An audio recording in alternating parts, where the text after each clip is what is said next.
দর্শক স্বাগত জানাচ্ছি নিউজ 24 এর সাপ্তাহিক নিয়মিত আয়োজন রূপালী ব্যাংক লিমিটেড অর্থনীতি ভাবনা অনুষ্ঠানে আপনাদের সাথে আছি আমি বাবু কামরুজ্জামান। দর্শক এই অনুষ্ঠানে আমরা কথা বলি সমসাময়িক অর্থনীতি নিয়ে এবং সমসাময়িক অর্থনীতির চুলচেরা বিশ্লেষণ করবার চেষ্টা করি। আমরা জানি এক ভিন্ন প্রেক্ষাপটে হাঁটছে বাংলাদেশ, ভিন্ন এক অভ্যুত্থান এবং নতুন যে বাংলাদেশের আকাঙ্ক্ষা, সেখানে নেতৃত্বের চ্যালেঞ্জ যেমন রয়েছে তেমনি সেই অর্থনৈতিক সংকট কাটিয়ে নতুন বাংলাদেশের যে আকাঙ্ক্ষা সেটি পূরণের বাস্তবতা এবং নানা রকম বাধাও রয়েছে। অর্থনৈতিক চলমান বাধা, চলমান যে চ্যালেঞ্জের কথা বলছি, বিপত্তির কথা বলছি, তা নিয়ে আমরা বিশ্লেষণ করতে চাই। আজকে স্টুডিওতে আমাদের সঙ্গে সময় দিয়েছেন ঢাকা চেম্বারের একজন সাবেক নেতা, ঢাকা চেম্বারের সাবেক সভাপতি এবং একজন ব্যবসায়ী নেতা, পরিচিত মুখ শামস মাহমুদ। স্বাগত জানাচ্ছি শামস মাহমুদ। ধন্যবাদ। আমি শুরুতে আসলে যে প্রশ্নটি আপনাকে রাখতে চাই, আমরা এক নতুন বাংলাদেশের আকাঙ্ক্ষার কথা বলছিলাম দর্শকদের, এবং আমরা জানি যে এক নতুন বাংলাদেশের আকাঙ্ক্ষা নিয়ে রাষ্ট্রের মেরামত বলি, রাষ্ট্রের সংস্কার বলি, সেটি শুরু হয়েছে। আমরা দেখছি যে আর্থিক খাতে নতুন নেতৃত্ব, সব মিলিয়ে শুরুতে আপনাকে যেহেতু এই বাংলাদেশ অর্থাৎ ভিন্ন বাংলাদেশের প্রথমবারের মতো স্টুডিওতে আপনাকে পেয়েছি, অনুভূতি জানতে চাইবো এই আকাঙ্ক্ষার বিষয়ে। শিক্ষার্থীদের এই যে আন্দোলন, জনতার এই আন্দোলন এবং এই যে শেষ পর্যন্ত বিজয় অর্জন, সেটি নিয়ে আপনার একটু অনুভূতি জানতে চাইবো। এবং এখন পর্যন্ত যারা আসলে কমিটিতে এসেছেন অন্তর্বর্তীকালীন সরকারের, তাদের নেতৃত্ব মূল্যায়নের সময় হয়তো আসেনি, কিন্তু সেটি এই এক সপ্তাহে কেমন যাচ্ছে বাংলাদেশ? ধন্যবাদ আপনাকে।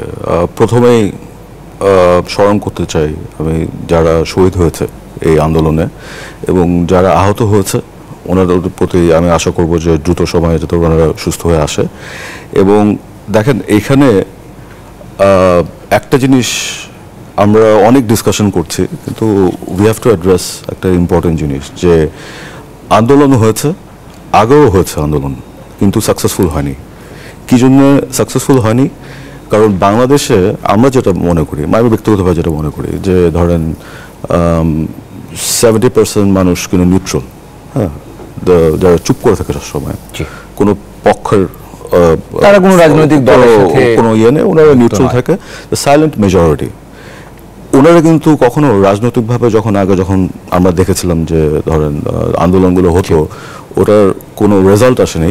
কিন্তু এবার যেটা হয়েছে, এটা কিন্তু পিওরলি এটা ছাত্রদের একটা এবং জনতার যে সাইলেন্ট মেজরিটি, এটা সম্পৃক্ততায় কিন্তু এই ফলটা আমরা পেয়েছি। অ্যান্ড এখানে কিন্তু অনেকগুলো জিনিস চলে আসে। যেমন একটা জিনিস হলো যে ওনারা যে দাবিটা করেছিল, এইটা যে জন্য এখানে জব ক্রিয়েশনের কথা কিন্তু চলে আসে। জব ক্রিয়েশন, প্রাইভেট সেক্টরের, আমরা এগুলো বহু বছর ধরে মানে বলে আসছি। অ্যান্ড এখানে কিন্তু একটা জিনিস দেখতে লাগবে যে এইটা, হ্যাঁ, এটা কোটা আন্দোলন থেকে শুরু হয়েছে, কিন্তু এটার ভিতরে কিন্তু অনেক কিছু ছিল। ফর এক্সাম্পল, যেমন আমরা যারা ধরেন 40-এর উপরে যারা, আমরা বড় হয়েছি কিন্তু দুটা প্রধান রাজনৈতিক দলের মারামারি দেখে, হ্যাঁ। তো তারপর যেটা হলো যে আমাদের কিন্তু একটা মানে পলিটিক্সের উপর, রাজনীতির উপর একটা ইয়ে চলে গেল, আমাদের আস্থাহীনতা। কারণ আমাদের কথা হলো যে এরা এসে যে কাজ করবে, ওরা এসে একই কাজ করবে। তো 40-র উপরে যারা, কিন্তু এই যে নতুন যে জেনারেশন যারা এই চেঞ্জটা এনেছে, এনারা কিন্তু ওইভাবে বড় হয়নি। ওনারা যেটা হয়েছে যে আমরা যে তারা প্রতিনিয়ত এই টানাপোড়েন নিয়ে বড় হননি, ওনারা বড় হয়নি, কিন্তু ওদের কাছে এই মূল্যবোধগুলো কিন্তু অনেক বড় জিনিস ছিল, যেটা আমরা ধরেন যারা ওই এইজের পরে যারা আছে, আমাদের কথা হলো যে এটা আসবে না, ওটা আসবে, মেনে নেওয়ার একটা মানসিকতা আমাদের ছিল স্টেবল, যেমনি হোক স্টেবল থাকলেই হলো। And which was very unfortunate. কারণ আমরা যারা আমাদের ভয়েস রেজ করতাম, উই সাফার্ড অন্যভাবে আমাদের উপর ধরেন ট্যাক্স ইয়ে থেকে ইয়ে করা হতো, অনেক কিছু করা হতো, যার স্পেশালি ব্যবসার সাথে হয়রানি শেষ ছিল না। কিন্তু ওনারা যেটা করেছে, ওনারা কিন্তু এখন যে অর্জনটা নিয়েছে, এটাকে ছোটভাবে দেখার কোনো ইয়ে নেই। অলরেডি যেমন অনেক কথা হচ্ছে, কিন্তু কথাটা হলো যে মানে সিস্টেম ওয়াজ ব্রোকেন, তো সিস্টেম রিসেট করার জন্য সময় লাগে, নিশ্চয়ই সময় লাগবে। কারণ 16 বছরের একটা এখানে আমাদের ইনস্টিটিউশন, একটা দেশের যে পিলারগুলোর উপর একটা দেশ দাঁড়িয়ে থাকে, এখানে সবচেয়ে যে বড় ভূমিকা ওনারা রেখেছে ব্যবসায়ীদের জন্য বলবো। ওনারা কিন্তু রিয়েলাইজ করেন, আমি ওদের এক জায়গায় বলেছি যে এনবিআর এর অত্যাচার থেকে আমাদের কিন্তু ওরা একটা বড় রকমের বলবো যে বাঁচিয়ে দিয়েছে। কারণ এখন যেমন এনবিআর কিন্তু আপনি যদি এখন এনবিআর যান, completely change, bond licence easily renewal হচ্ছে, ওনারা হেল্পফুলভাবে কথা বলছে। তো এই চেঞ্জটা এতদিন আসে নাই কেন? কিন্তু এটা কিন্তু এসেছে ওনাদের জন্য। ওনারা দেশের জন্য যেটা করেছে ওটা একদিকে, ব্যবসায়ীদের জন্য যেটা করেছে এটা কিন্তু ওনারা বুঝতে পারছে না, কিন্তু আমরা এটাকে সাধুবাদ জানাই যে মানে আমাদেরকে অ্যাটলিস্ট ফ্যাসিলিটেট করা হয়েছে আশার আলো যে আমরা এখন সামনে দেখতে পাচ্ছি, এটা কিন্তু ওনাদের জন্যই হয়েছে। অনেকগুলো চ্যালেঞ্জ আছে, কিন্তু যেটা ভালো যে সরকার মাত্র আসলো, ইন্টারিম গভর্নমেন্ট মাত্র, এবং গতকালকে নতুন করে শপথ নিলেন। কিন্তু এখানে যেটা দেখেন, এখানে ওনারা যে কাজগুলো করেছে আজকে পর্যন্ত সবগুলো পজিটিভ এফেক্ট আসছে। কারণ নাম্বার ওয়ান যেটা আমাদের কনসার্ন ছিল, রাষ্ট্র ব্যবস্থা যখন ভেঙে পড়ে, ফার্স্ট যেটা আমরা দেখতে চাই ওটা জুডিশিয়ারি। কারণ আমি যেখানে ন্যায় বিচার পাবো না, হ্যাঁ, আমি যদি জেনেই থাকি, তখন কিন্তু সমস্যা শুরু হয়। তো আমরা দেখেছি যিনি নতুন চিফ জাস্টিস হয়েছে, he is respected world wide, বাংলাদেশে ওনাকে সবাই আমরা শ্রদ্ধা করি, রাইট চয়েস। তারপর ইভেন ওখানে অ্যাটর্নি জেনারেল যিনি এসেছে, উনিও খুব মানে very refined gentleman, very respected gentleman. তারপর বাংলাদেশ ব্যাংকে যিনি এখন গভর্নর হিসেবে আছে, হ্যাঁ, আহসানুস মনসুর, খুবই ভালো, সপ্তাহে আমাদের এই শোতে তিনি ছিলেন। উনি খুবই ভালো একজন মানুষ, এবং উনি যে অর্থনৈতিক যে ইয়েগুলো আছে ওনার দিক নির্দেশনা আমি মনে করি যে বাংলাদেশ ব্যাংক ঘুরে দাঁড়িয়ে একটা প্রোঅ্যাক্টিভ একটা অর্গানাইজেশনে তৈরি হবে। এবং ইভেন সিকিউরিটি অ্যান্ড এক্সচেঞ্জ কমিশনের যিনি নিয়োগ পেল মাসরুর ইসরিয়াস, উনিও যেমন একটা প্রোঅ্যাক্টিভ রোল প্লে করবে। কারণ আমরা জানি যে উনি ইনভেস্টমেন্টের সাথে কিন্তু ওনার উপর অনেকগুলো অর্গানাইজেশনের আস্থা আছে, এবং উনি বন্ড মার্কেট, ক্যাপিটাল মার্কেটে যে সংস্করণগুলো করতে লাগবে, he is the right person for it. So এগুলো সবগুলো পজিটিভ অ্যাপয়েন্টমেন্টস। আর ওটার পাশাপাশি যে অ্যাডভাইজার যে নিয়োগ পেয়েছে, দেখেন এখানে দে আর দ্য বেস্ট লিডিং, বলবো যেমন ওয়াহিদুদ্দিন মাহমুদ সাহেব, হ্যাঁ, হি ইজ মানে আমি বলবো যে মানে নলেজেবল থেকেও হি ইজ মানে authority, he is an authority. হ্যাঁ, তো উনি কিন্তু অনেক দিন ধরেই কিন্তু যে সমস্যাগুলো আমরা পড়ছিলাম, উনি কিন্তু অনেক আগের থেকে বলছে এগুলো, যে এগুলো হচ্ছে, এখানে এগুলো সংস্করণ দরকার। তো উনি আছে, ফয়জুল কবির সাহেব আছে যিনি আমাদের এনার্জি সেক্রেটারি ছিল, ওনার সময় কিন্তু অনেক ভালো ভালো কাজ হয়েছে। তো আশা করবো যে এনার্জি সেক্টরে যে সমস্যাগুলো থাকবে, এগুলো he is the right person to address this. তারপর অন্যরা যারা আছে সবাই কিন্তু, সালাউদ্দিন সাহেব আছে এখানে, মানে ইটস এ গুড থিং যে ওনার মতন লোক ধরেন কমার্সেরও দায়িত্ব পেয়েছে, ফাইন্যান্সের পাশাপাশি। তো আমরা আশা করবো যে আমাদের যে ভয়, মানে এতদিন যেটা মানে রীতি হয়েছিল যে সিন্ডিকেট, হ্যাঁ, মনোপোলিস্টিক এগুলো এখন কিন্তু সেগ্রিগেশন হবে। স্টেটের যে পিলারগুলো আছে, all the organs of the state will be functioning, and যখন এটা ফুললি ফাংশন করবে তখন কিন্তু আমরা একটা ভালো কিছু পাবো। নিশ্চয়ই নতুন একটা প্রত্যাশা আসলে সবার মধ্যেই দেখছি। আপনি যে তারুণ্যের কথা বলছিলেন, যে এই তারুণ্য আসলে তারা নিপীড়িত হতে চাননি, এবং যেটি আসলে আমরা দিনের পর দিন হয়ে আসছিলাম, এই তারুণ্য কিন্তু নিরাপদ সড়কের সময় আমরা দেখেছি রাস্তায় নেমেছে, তারাই কিন্তু ঘুরে দাঁড়িয়েছে আসলে, যে কারণেই যে সাফল্যের কথা আসলে বললেন। কেননা এই তারুণ্য কিন্তু জানে যে গোটা বিশ্বে আসলে কি হচ্ছে আজকের দিনে, তারা প্রতিনিয়ত আপডেট থাকছে।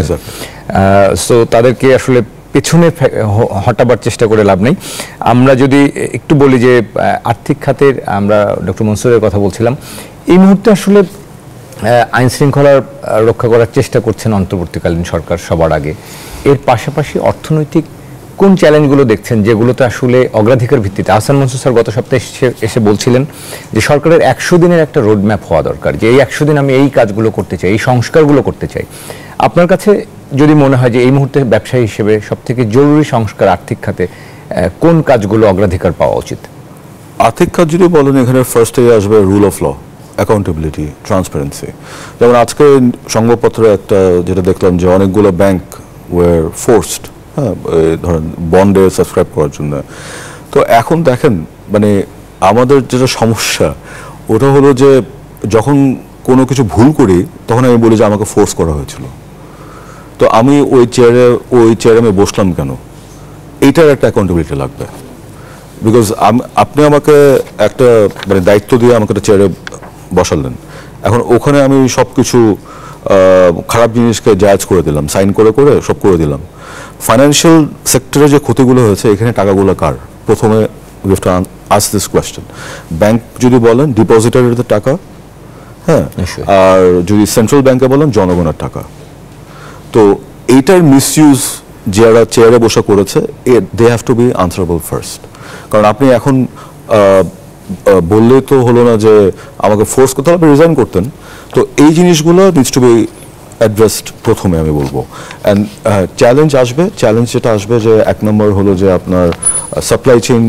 আমরা জানি যে মনোপলিস্টিক একটা ইয়ে ছিল, আমাদের ট্যারিফ কমিশন ছিল নামে, কিন্তু ওনার এফেক্টিভ ছিল না।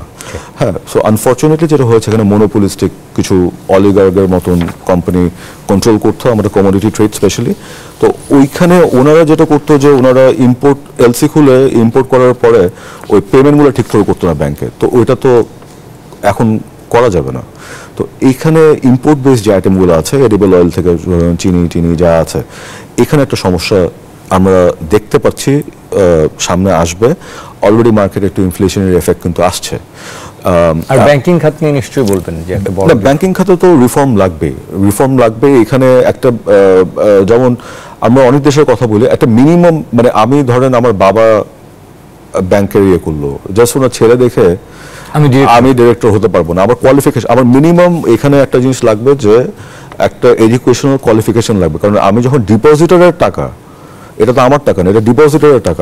আর ব্যাংকে আমাদের একটা বাজে একটা আউটলুক আছে যে ব্যাংকের মালিক, ব্যাংকের তো মালিক বলে কিছু না, আমার শেয়ার আছে। সকল টাকাই তো আসলে জনগণের, মানে ওখানে ডিপোজিটরের টাকা। হ্যাঁ, ওখানে ওরা যেটা রেখেছে, আমার একটা ফিডুশিয়ারি ডিউটি আছে যে I have to look after their interest. আমি কিন্তু ওটার মালিক না।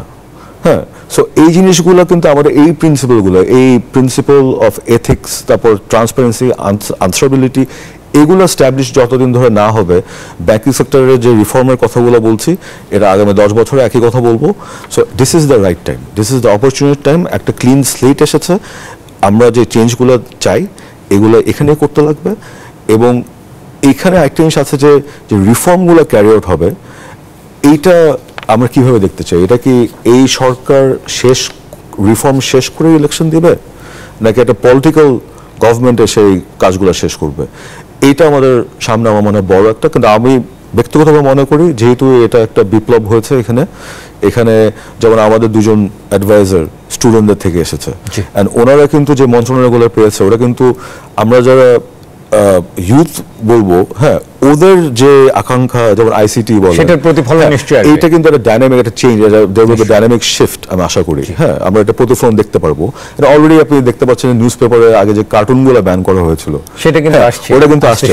So this is a refreshing change, it is a refreshing change. And banking খাতের মানে ওইরকম একটা চেঞ্জ আমরা দেখতে চাই যে মানে এখানে ভয়ে কেউ কিছু করবে না, মানে কোনো ওনাকে কিছু খারাপ কিছু অন্যায়ভাবে কিছু করতে বললেও ওরা যাতে বলতে পারে যে আমাকে এটা বলা হচ্ছে, কোনো রিপ্রকাশন যাতে না আসে।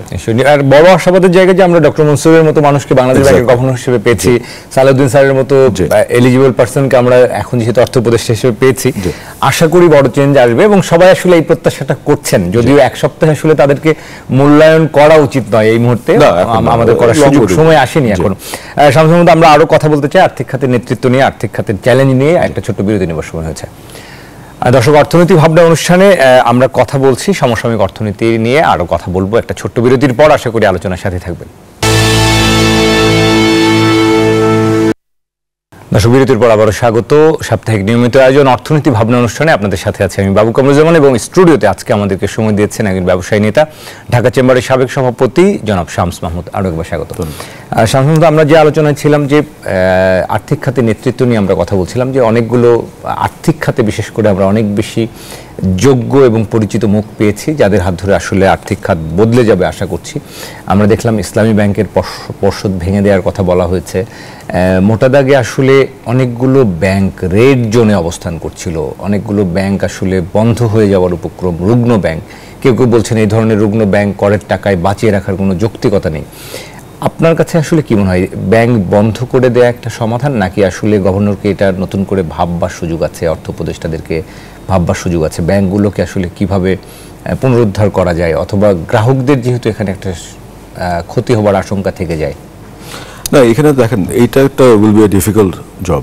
এক নম্বর হলো যে কারণ এখানে যেটা হয়েছে যে কেলেঙ্কারিগুলো হয়েছে, এখানে কিভাবে হয়েছে, আমি 10 টাকা দিয়ে 100 টাকা নিয়েছি, যেখানে আমার দেওয়া উচিত ছিল 80 টাকা দিয়ে 100 টাকা নেওয়া।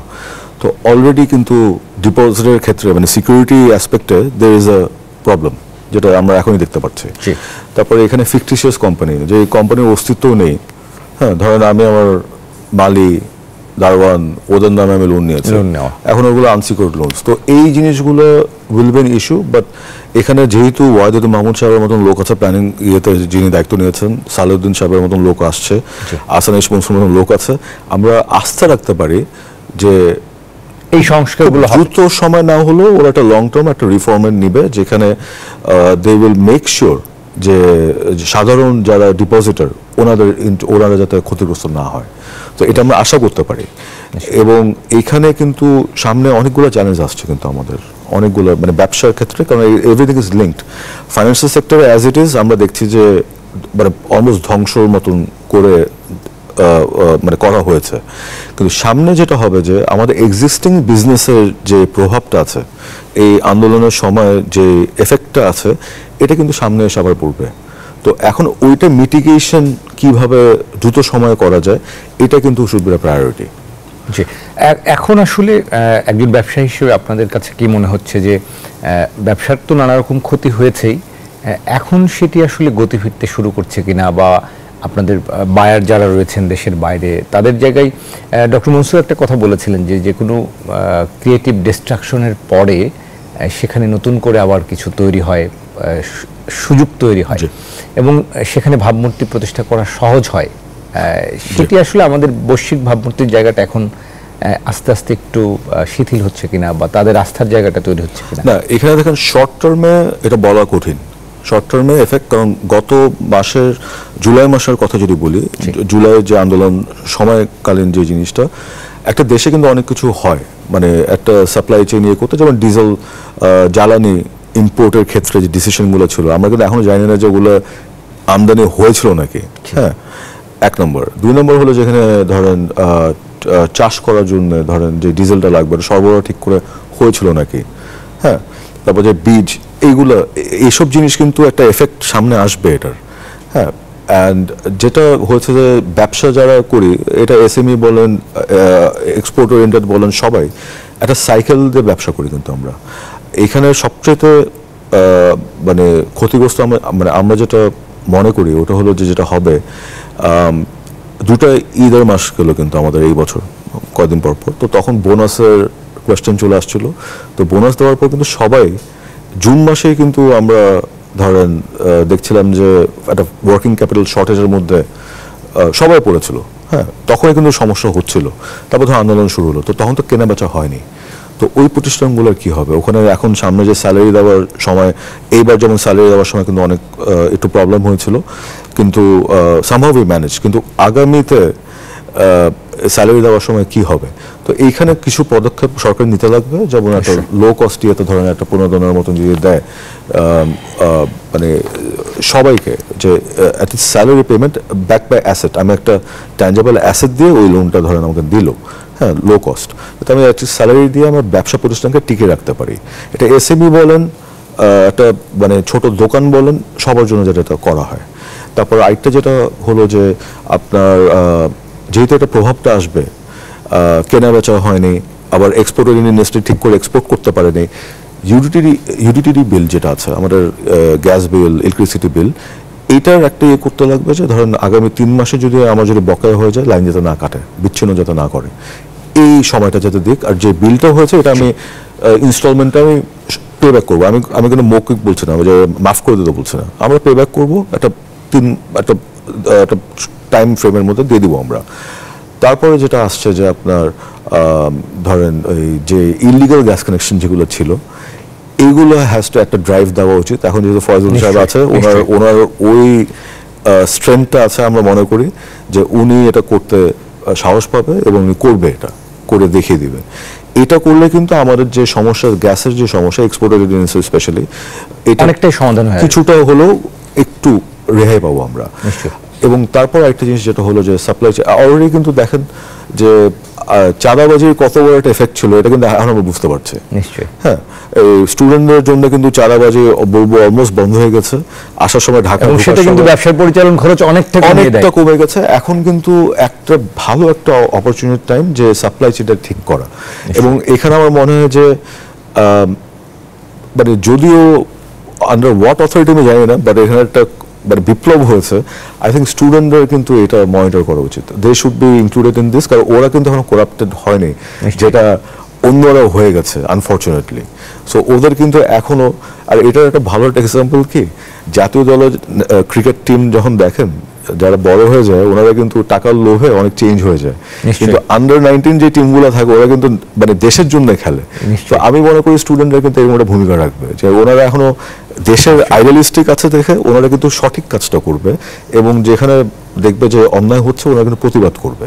হ্যাঁ, এবং তারা আসলে সারা দেশে এটা সংগঠিত হয়ে তারা আসলে ভালোর জন্য কাজ করতে পারে।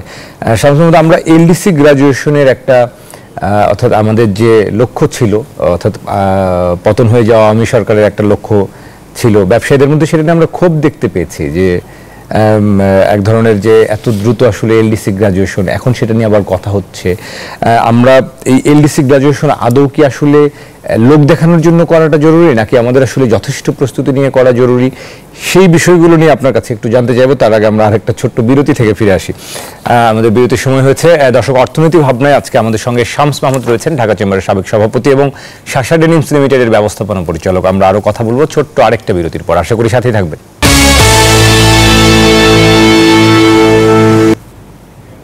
দর্শক, বিরতির পর আরও একবার স্বাগত অর্থনীতি ভাবনা অনুষ্ঠানে। আমাদের সাথে রয়েছেন শামস মাহমুদ, সাবেক সভাপতি, Dhaka chamber of commerce and industry. আরও একবার স্বাগত শামস মাহমুদ। আমরা বিরতির আগে যে বিষয়টি নিয়ে দর্শকদেরকে জানাচ্ছিলাম যে এলডিসি গ্রাজুয়েশন নিয়ে এই মুহূর্তে আমরা একটা আলোচনা শুনতে পাচ্ছি। আমরা স্বল্পোন্নত দেশের তালিকা থেকে বেরিয়ে যাওয়ার যে প্রয়াস 2026 সালের পর থেকে, এতে করে আমাদের অনেকগুলো সুবিধা, আসলে শুল্কমুক্ত সুবিধা আমরা হারাবো, কিন্তু সেটি নিয়ে এখন নতুন করে ভাবা হচ্ছে যে আমাদের আরেকটু সময় নেওয়া উচিত, আরেকটু প্রস্তুতি নেওয়া উচিত, যেটি শেখ হাসিনা সরকার আসলে তখন চেয়েছিলেন, সেটি বিশ্বকে জানান দেবার ক্ষেত্রে অথবা নিজস্ব কোনো কারণ হতে পারে। এখন আপনার কাছে কি মনে হয় এই বাস্তবতায় আমাদের কি আসলে সময় হয়েছে এলডিসি গ্রাজুয়েশনের? তো দেখেন, তখন যে বাস্তবতা ছিল, তখন যে ভিত্তির উপরে এসব অ্যানালাইসিস করা হয়েছিল, ওটা তখন থেকে কিন্তু আমরা বলছিলাম যে ওটা ঠিক নেই। আপনি যদি দেখেন যে বিজেএমও বলছিল এক্সপোর্ট যেভাবে বলা হচ্ছিল ওরকম হচ্ছিল না। তারপর তো আমরা দেখেছি বিবিএস যে ডাটাগুলো দিয়েছিল দিস ওয়ান্ট অ্যাকুরেট, বাট তখনই। তো এখন যেটা ধরেন ফাইন্যান্সিয়াল সেক্টর, কারণ এলডিসি গ্রাজুয়েশনে কিন্তু ফাইন্যান্সিয়াল সেক্টরের দেয়ার ইজ আ কোরিলেশন। হ্যাঁ, কারণ আমি যখন এলডিসি গ্রাজুয়েশন করব, এক নম্বর হলো যে আমাদের যে এফটিএ পিটিএ করার কথা ছিল, ওগুলো কিন্তু এখনো কিছু আমরা কথাই শুরু করিনি অ্যাজ সাচ। সো এটা যেহেতু স্থবির একটা জায়গায় থমকে দাঁড়িয়েছে, এগুলো মানে has to B addressed. At the same time export oriented ইন্ডাস্ট্রির জন্য আমরা এখনো ম্যাক্রো ইকোনমিক স্টেবিলিটির জন্য বাংলাদেশে কিন্তু RMG is the only sector, একটা sector dependent for earning USD, মানে ফরেন কারেন্সি, অ্যান্ড এক্সপ্যাট্রিয়েট রেমিটেন্সও আছে এখানে, কিন্তু আরএমজি কর্মসংস্থান থেকে শুরু করে এটা বড় একটা ভূমিকা রাখে ম্যাক্রো ইকোনমিক স্টেবিলিটির জন্য। তো এটা যেহেতু ইজ রিলেটেড উইথ, আমরা গ্র্যাজুয়েশন করার পরে যেটা হবে যে জিএসপি প্লাসের দিকে যাব আমরা। তো জিএসপি প্লাসটা কি ছিল? Double stitch transformation. আমি ধরেন এখন স্টিচিং করছি এই শার্টটা, তখন আমার এই ফ্যাব্রিকটা বানাতে লাগবে, অনলি দেন আমি ডিউটি ফ্রি অ্যাক্সেস পাবো। হ্যাঁ, অথবা আমরা ধরেন ফ্যাব্রিকটা বানাচ্ছি, আমি গার্মেন্টসের দিকে যাব, আমি তখন স্টিচিংয়ের দিকে যাব। তো এই ইনভেস্টমেন্ট যেটা লাগবে, এই ইনভেস্টমেন্টটা কিন্তু লো কস্ট, নাম্বার ওয়ান আমি low cost access to finance আমি হারাতাম, কারণ আমি গ্র্যাজুয়েশন করেছি। কিন্তু এখন যেটা হবে যে ফাইন্যান্সিয়াল সেক্টরের থেকে যে সাপোর্টটা লাগবে, এটা তো আমরা এখনই দেখতে পাচ্ছি যে নেই। সো সব কিছু বিবেচনা করে আমার মনে হয় যে একটা হোয়াইট পেপার পাবলিশ করা উচিত, একটা হোয়াইট পেপার পাবলিশ করা উচিত, যেখানে ওনারা বিবেচনা করুক যে অ্যাকচুয়াল অর্থনীতির ভিত্তিটা কি, আমাদের কি ওই শক্তিটা আছে গ্র্যাজুয়েশন করার এখনই, নাকি আমরা 10 বছর পরে দরকার হলে আমরা করবো। সো এই ডিসিশনটা নিতে লাগবে, এটা based on consensus and white paper যেটা বলবে ওইটা I think we should be following. এবং আরেকটা জিনিস যেটা হলো যে এখনও কিন্তু ব্যাংকের সুদের হার, ইন্টারেস্ট রেট ইজ অনেক উচ্চ হার, মানে এইটা কিন্তু হয়েছিল not because of economic fundamentals, এটা হয়েছিল যে আপনি প্রিন্ট করে টাকা সাপ্লাই করে মানে দিচ্ছিলেন। বাংলাদেশ ব্যাংক আপনার সাথে আমি এটা যখন আগে তুলেছিলাম, তখন ওনারা বলছিল যে এইটা হয়নি, মানে এটা ভুল তথ্য। এখন দেখা যাচ্ছে ওটাই হয়েছিল। তারপরে আপনার যেটা আরেকটা হয়েছে যে এই মিসম্যানেজমেন্ট, এই চুরি, ব্যাংকে যে চুরি লুটপাট হয়েছে, ওইটার জন্য ওইটার দায়ভার কিন্তু মানে সাধারণ সবার উপর চাপে দেওয়া হচ্ছে ইন্টারেস্টটা বাড়িয়ে। হ্যাঁ, তো interest rate will B A bigger issue. এখন যে অবস্থা অ্যাকচুয়াল যেটা দেখতে পাচ্ছি, আমরা আশঙ্কা করছি যে ইন্টারেস্ট রেট বাড়তে পারে। হ্যাঁ, কারণ এটাকে প্রপারলি আপনি যদি বাজার ভিত্তিক করে এটা বাড়তে পারে, কিন্তু এখানে কিন্তু বড় একটা চ্যালেঞ্জ থাকবে, কারণ আবার এমপ্লয়মেন্ট জেনারেশন করতে গেলে আমার ইনভেস্টমেন্ট লাগবে। জি, তার মানে সম্ভবত আমাদের এলডিসি গ্রাজুয়েশনে আরো সময় প্রয়োজন, আমাদের আরো প্রস্তুতি প্রয়োজন। আমাদের যেহেতু সময় কম, ছোট ছোট করে আর দু একটি বিষয় যদি একটু সংক্ষেপে উত্তর দেন। সেটা হচ্ছে, আমরা সংস্কারের কথা বলছি, রাষ্ট্রের মেরামতের কথা বলছি। শিক্ষার্থীর একটা তুমুল জনপ্রিয় স্লোগান আমরা দেখলাম যে সামাজিক যোগাযোগ মাধ্যমে বেশ জনপ্রিয়তা পেয়েছে, যে রাষ্ট্রের মেরামত হচ্ছে সাময়িক অসুবিধার জন্য দুঃখিত। আমরা এই যে রাষ্ট্রের মেরামত, সেখানে ব্যবসায়ীদের আমরা দেখেছি যে একটা দেশে কিভাবে গত 15 বছরে প্রাতিষ্ঠানিক দুর্বৃত্তায়ন হয়েছে। সেখানে আমরা বিজিএমইএ-কে দেখেছি, বিকেএমই এর ভূমিকা দেখেছি, এই ধরনের এফবিসিসিআই এর মতো প্রতিষ্ঠানকে দলীয়করণ করা হয়েছে। সেটি নিয়ে এখন কথা বলা হচ্ছে, কথা বলার মতো সময় এসেছে।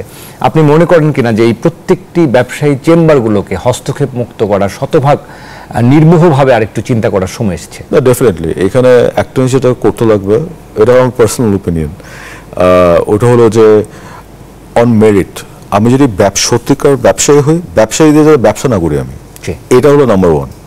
আমার ব্যবসা থাকতে লাগবে, আমার টিন সার্টিফিকেট থাকতে লাগবে, আমি যে রিটার্ন সাবমিট করছি ওটা থাকতে লাগবে, অ্যান্ড এখানে কোনো প্যানেল হতে পারবে না। এখানে যারা নেতৃত্বে আসতে চায় ওনারা নাম দিবে, 50 জন যদি থাকে 50 জন থাকবে, ওখান থেকে সবাই বেসড অন মেরিট। এখানে আমি আওয়ামী পন্থী প্যানেল, এইটা মিলে আগের সিস্টেমে ফেরত গেলাম, কোনো প্যানেল নয়। হ্যাঁ, কারণ আপনি দেখেন এই যে ছাত্র আন্দোলন যেটা করেছে, এরা কিন্তু 100-র উপর সমন্বয়কারী। হ্যাঁ, কিন্তু they came to a consensus to bring about a positive change, and change হয়েছে। সো ব্যবসায়িক প্রতিষ্ঠান যে অর্গানাইজেশনগুলো আছে, এখানেও কিন্তু এটা করা উচিত। জি, নিশ্চয়ই আমরাও চাই যে এই সংস্কারটা হোক। আমাদের আর 1 মিনিট সময় রয়েছে। আপনার কাছে শেষ মন্তব্য নিতে চাই যে আমরা যে সংস্কারের আসলে কথা বলছি, যে কাঙ্ক্ষিত বাংলাদেশের কথা বলছি, বৈষম্যহীন বাংলাদেশ, সেখানে এখন যদি শর্ট টার্মে বলা হয়, এক কথায় বলা হয়, কোন কাজগুলো, কোন সংস্কারগুলোতে আগে দ্রুত হাত দেওয়া উচিত, শুরু করা উচিত? বিশেষ করে রাজস্বের কথা যদি একটু বলেন। Financial sector is number one, যেটা অলরেডি সরকার অ্যাড্রেস করা শুরু করেছে। সেকেন্ড হলো যে এনবিআর যে সমস্যাগুলো ছিল, এটা কিন্তু already is changing, so it is a positive change. But এখন সাপ্লাই চেইন এবং এসএমই, আমরা কিন্তু এখনো যেমন কথা বলার সময় এক্সপোর্ট নিয়ে কথা বলছি, এসএমই ইনফর্মাল সেক্টরে যে লোকগুলো আছে, 85% যারা এমপ্লয়মেন্ট জেনারেশন করে, এদেরকে নিয়ে এখন মানে ঠিক করে কিভাবে, তারপর এই যে জব মার্কেটে যারা আসছে এই ছাত্ররা, এদেরকে কিভাবে মূল্যায়ন করা যায় সঠিকভাবে, এইটা নিয়ে কনক্রিট একটা প্ল্যান আমাদের করতে লাগবে, এবং only then we can move forward. নিশ্চয়ই, আমরাও সেটি আশা করি যে এই তারুণ্যের হাত ধরে এগিয়ে আসুক। আপনাকে অসংখ্য ধন্যবাদ জানাই যে আমাদের কাছে স্টুডিওতে সময় দিয়েছেন। ধন্যবাদ।